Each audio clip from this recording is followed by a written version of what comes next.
نیا لباس پہننے کی دعا۔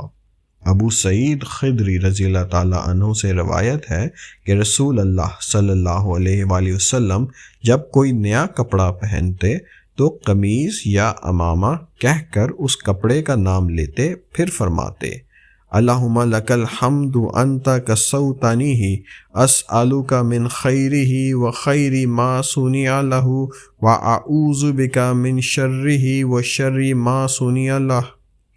ترجمہ: اے اللہ، تمام تعریفیں تیرے لیے ہیں، تو نے مجھے یہ کپڑا پہنایا، میں تجھ سے اس کی بھلائی اور جس کے لیے یہ بنایا گیا ہے اس کی بھلائی مانگتا ہوں، اور اس کی برائی اور جس کے لیے یہ بنایا گیا ہے اس کی برائی سے تیری پناہ میں آتا ہوں۔ ابو داؤد 4020، سنن الترمذی 1767۔